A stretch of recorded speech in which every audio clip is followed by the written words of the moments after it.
Good afternoon. It's James Barlow here, and welcome to the short webinar on the Leading Innovation and Change in Healthcare short course at Imperial College Business School. I hope everybody can hear me clearly. We've only got about half an hour, so what I'm going to do is introduce myself and my colleague Namrata Malhotra, who's going to be working with me on the course. And then talk a little bit about the background of the course and what to expect and why it's important to think about innovation in healthcare. Now, as I said, my name is James Barlow. I've been a professor of technology and innovation management at Imperial College Business School for the last 13 or 14 years. And my interest is very much around the way in which innovation is reshaping healthcare, the barriers to innovation, how we overcome them, what it means for the businesses in healthcare. And my colleague Namrata Malhotra is an associate professor in strategy at Imperial College Business School, and she'll be joining me shortly on the webinar to explain a bit about the part of the course she will be leading. First thing I'd like to do really is to ask the question, why do we need to think about healthcare innovation? And I think, I don't know where you all come from, all of you who are on the line at the moment, but the first thing we need to bear in mind, I think, is that we spend a lot of money globally on healthcare. We spend getting on for $8 trillion a year on delivering healthcare services around the world. And something like $2 trillion are spent on the inputs to healthcare, the drugs, the medical devices, the IT, the built infrastructure. So it's a huge business, growing rapidly. Many organizations, many companies are involved in delivering healthcare. So they need to think about how healthcare is changing in the future. So that's the first point I think I'd like to make. Secondly, as you probably all know, the kind of demands being placed on healthcare systems are changing, and we have an aging population, not just in the developed countries now, but also in China, in India, in South America, in many parts of the world now, with associated changes in the kinds of disease and medical condition that people are experiencing. But the bottom line is that demand is going up. We are facing an onslaught of new demands being placed on healthcare services. And another reason, I think, and related to this, is that in many parts of the world there's a growing funding gap in the delivery of healthcare services. Certainly in the developed countries' health systems, like the UK and the National Health Service in the UK, we're beginning to get very concerned about the gap between available resources for delivering healthcare services and what's likely to be needed. And those are some figures in that slide, some estimates of what the gap between likely expenditure that's going to be available for healthcare in the 2020s in the UK and what the estimated demand will be.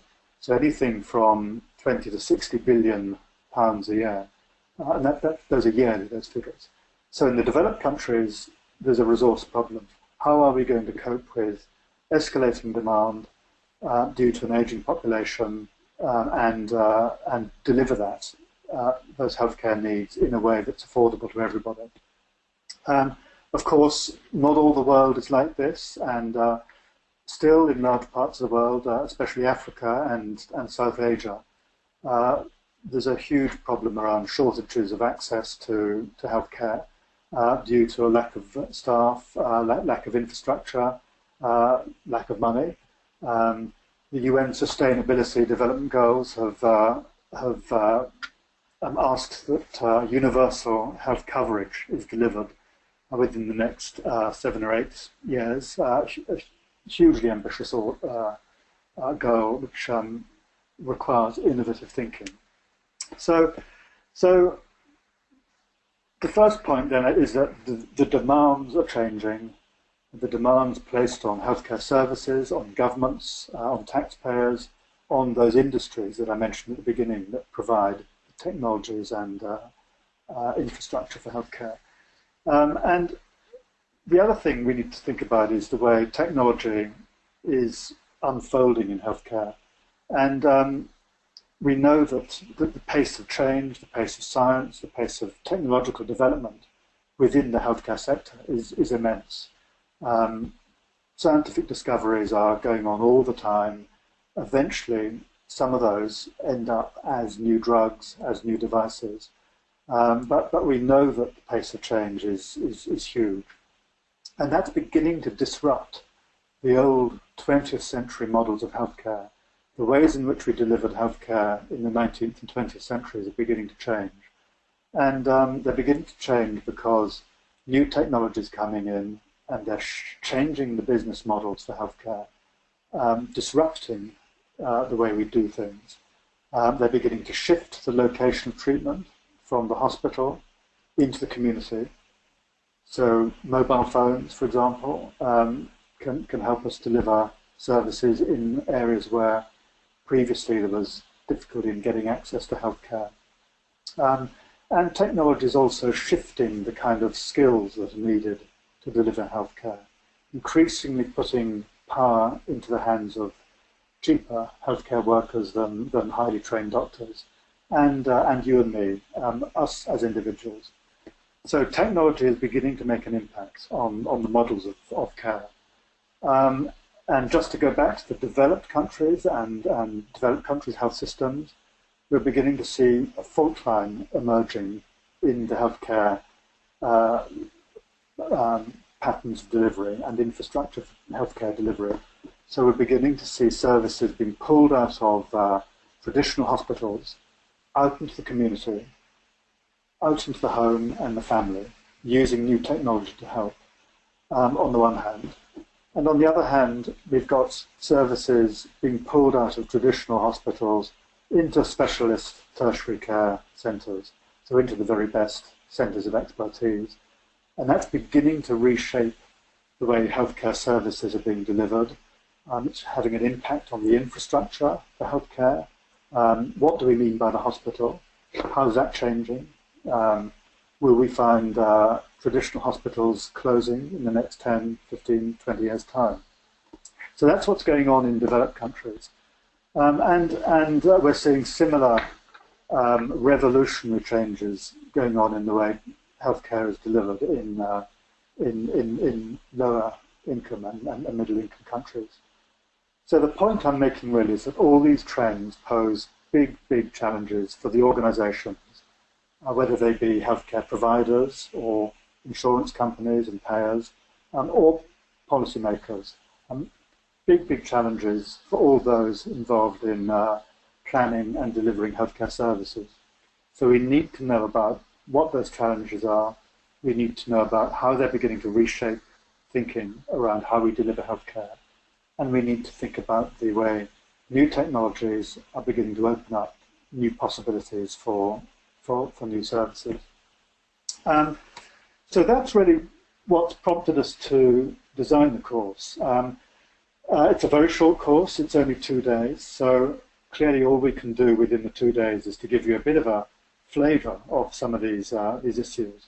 But we've designed the course to be something that is accessible to a wide range of people who are involved in different parts of the healthcare sector, from those involved in management, in healthcare providers or doctors involved in management roles, but also for those working within the healthcare technology companies, whether they be drug companies, medical devices, IT companies, or the built infrastructure companies. And we often neglect the built infrastructure, the design and construction side, which is actually as big as the medical devices sector globally. So it's designed for a wide range of participants.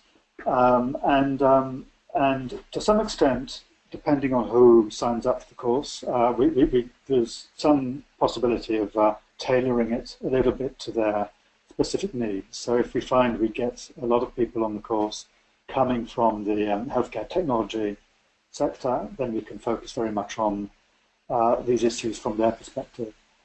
If it's policymakers, then we can focus more on that. So it would be partly driven, the content would be to some extent driven by the attendees on the course. And really the program is designed to give you a better understanding of how innovation is beginning to reshape and open up new opportunities for delivering healthcare in the future. Whether you come from a government, Ministry of Health as a policymaker, or maybe you're sitting in a medtech company, you need to know about these trends and what they mean for your organization, your business. And you need to be aware of why innovation is difficult in healthcare. Innovation healthcare is probably the most complex sector of any part of the economy. Certainly in developed countries and increasingly in the countries with emerging healthcare systems. So we need to understand what works, what doesn't work, and what the components of successful innovation are, why some succeed, some fail. And in my experience working around the world over the last 15 years in healthcare innovation, there are certain generic issues that come up again and again and again, which tell us why innovation is difficult and what works and what doesn't work around innovation. I think the other thing that's really important here is to help you move from a position of being a manager, perhaps, being good at managership, but increasingly move yourself towards being a leader and taking the knowledge from this course and the knowledge which will help you get access to, and helping that allow you to move into a position of leadership. So that's very much what we want you to get out of the course. And really it's about helping you gain the latest insights into innovative thinking within the healthcare sector. It's a huge, messy, complex world. There's a vast amount of knowledge out there, and we're going to help you try and cut your way through that messy world and understand what the medium to longer term challenges and opportunities are from your own particular perspective. Why do we think this program is unique? Well, I think a lot of this has to do with its location within Imperial College, and the business school is a leading business school, but it's located within one of the world's top 10 universities. So we spend our time working across Imperial College with leading innovators within the healthcare sector, whether they be involved in drugs, medical devices, but we also engage on a daily basis with policymakers, both in the UK and abroad. So all the work we do within the business school, in the healthcare group, is very much at the cutting edge of work on innovation in healthcare. So I think that's one reason why we're perhaps slightly different from other universities when it comes to doing a course on healthcare innovation. The other thing I think that's really important to stress is the fact that we focus very much on experiential learning. We're beginning to put together programs that rely very much on simulation and gaming and putting students in an experiential environment where they're able to actually try out ideas and test themselves. And Namrata is going to talk about this a bit in a moment, so I won't say any more about that at the moment. So I think we're putting together a program that is drawing on the cutting-edge knowledge and will give you a really good experience, albeit within 2 or 3 days. I'm not going to go through the sample timetable in detail because partly for reasons of time, but you'll be able to read the slides later on. But also, as I said just now, to some extent we can tailor this to the needs of those who actually signed up in the course. So there's a little bit of flexibility to focus on particular areas depending on your particular interests. But obviously there are certain things we need to, there's some basic knowledge we have to get through to you as well, which is why healthcare is different, why it's complex, why innovation is difficult in healthcare, and what some of the generic lessons are around managing innovation within the healthcare context.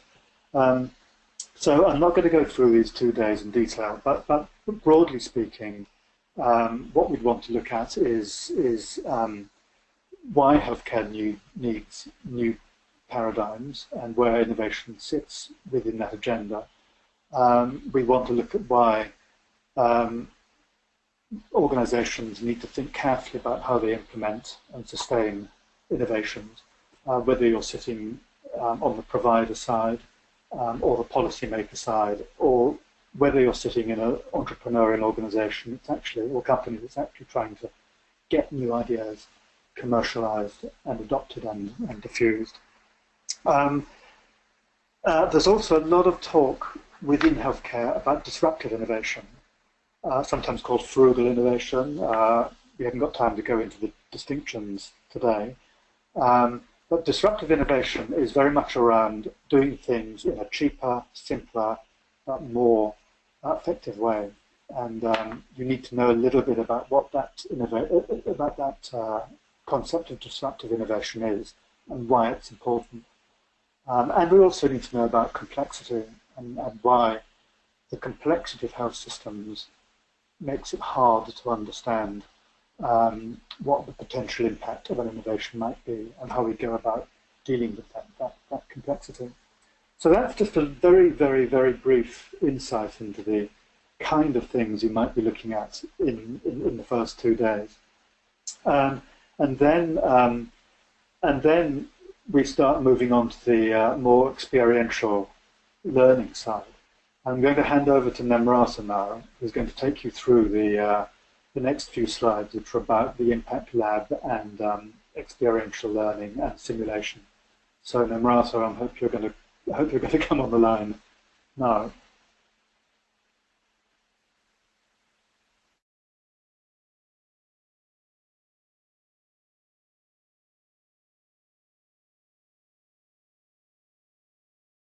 Okay. Hey, good afternoon, everybody. I'm Namrata Malhotra, and as James has almost partially introduced me, I'm an associate professor here in the management group in the business school. So my part of the course is going to be, I like to call it the grand finale of the 3 days, where we talk about how and really get into the nuts and bolts of how do you actually implement those wonderful innovations and make sure they deliver all the promises they're meant to. And the way of doing this is to be as hands-on as possible, and I intend to use a simulation in order to facilitate that. There's a lot of research, innovation and change are almost synonyms, and there's amazing amount of data and some very pessimistic data actually on how new strategies, new implementation of new ideas fail in almost 70% of the cases, even though the idea itself, the innovative solution itself, was a brilliant one. So the real magic lies in how you execute that particular innovative solution, whether it is a new technology or it is a new way of working, new processes that you want to put in place for greater efficiencies.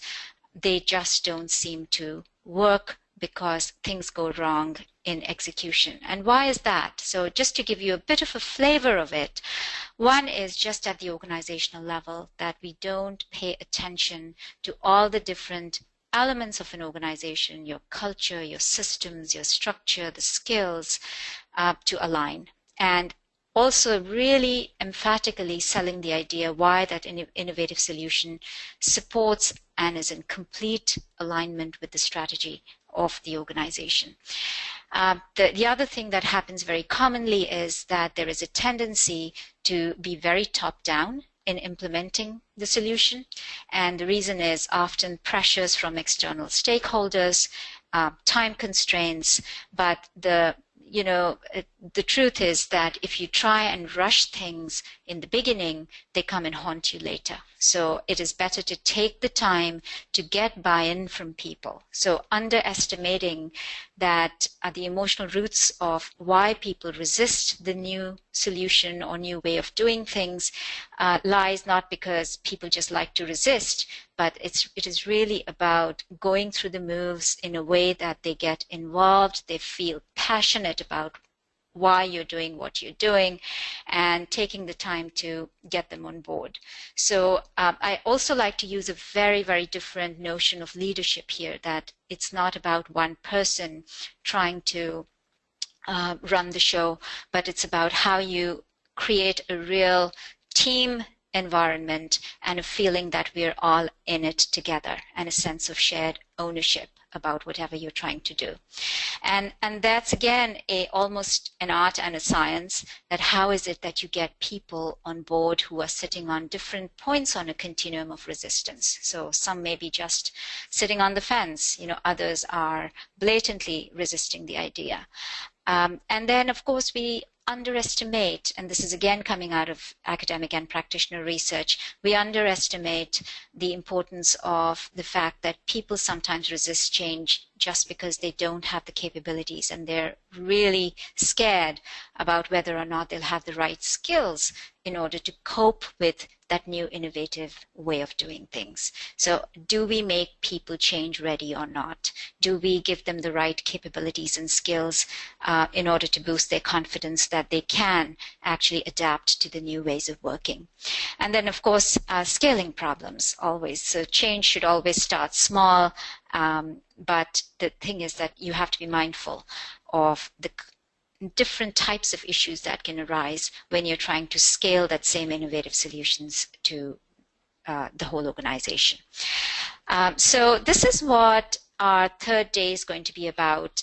The simulation will force you to pay attention to what is it that you should do, just in terms of the content of the plan when you put a new innovation or innovative solution in place in the organization, which means the more task-oriented aspects, doing the right things at the right time, doing them well. But a really critical aspect of this journey, this navigational journey, is also how to be human-centered, how to keep people on board and on that boat with you, which needs a very different. So there's always, for every move you make when you're implementing an innovative solution, there are two elements. There's a rational element and there's an emotional element, and they're both equally important. So oftentimes organizations fail because they tend to underestimate the latter, which is the human-centered, more emotional aspects of handling that execution of change. Okay, so so this is a simulation just to give you a little bit of flavor that is based on an illustrative Canadian company called Global Tech, which was an absolutely star performer, in fact had close to a monopoly in making mobile sensing devices for the military market. But then the winds changed direction and the military market started to dry up, and they are being compelled to move into a more commercial space. Now they've got fantastic technology, but they are very much fundamentally grounded in their pride of doing great science, okay, rather than marketing something that is user-friendly. So your job is going to be to help this company. You'll be hired as change consultants to this company and help them navigate that journey to move from the military market to to the commercial market. So it's navigating both the rational and the emotional side of that journey to help them survive in the short term as well as the long term. So this is very involved. You actually implement the change yourself. It's a tool which is run seamlessly, and there's no better way to learn about and observe your own patterns. In fact, we call it the Impact Lab. We call it a safe space for you to reflect upon your own patterns on how you respond in change situations, your patterns towards decision making in stressful situations, and to be really self-reflective. So that's what this is about, and I'm happy to take any questions if you have any. Thank you. Is that okay?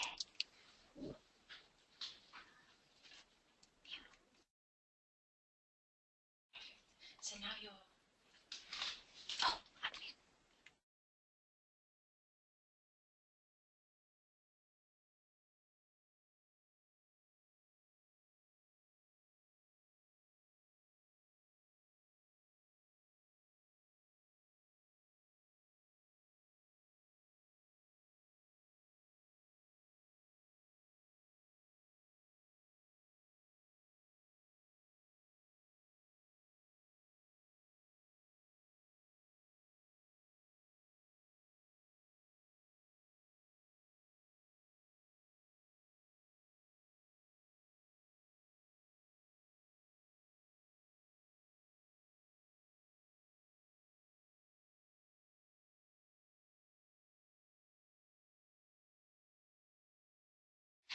Hi, Lindsay. Yeah, that's a great question. What previous experience should attendees have?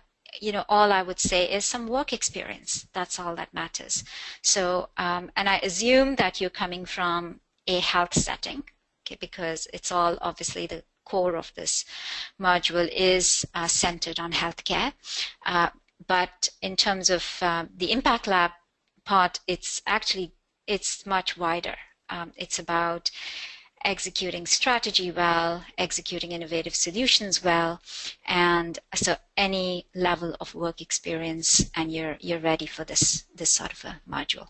I hope that answers your question.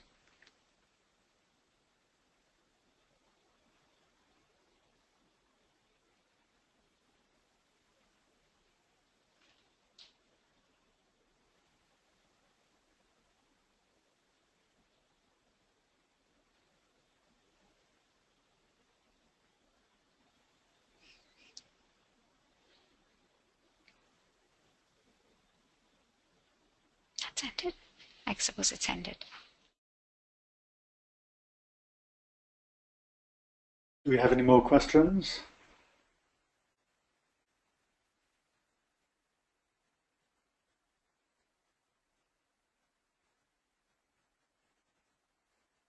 Okay, thanks everybody, and we really do look forward to seeing you in this module. Thanks.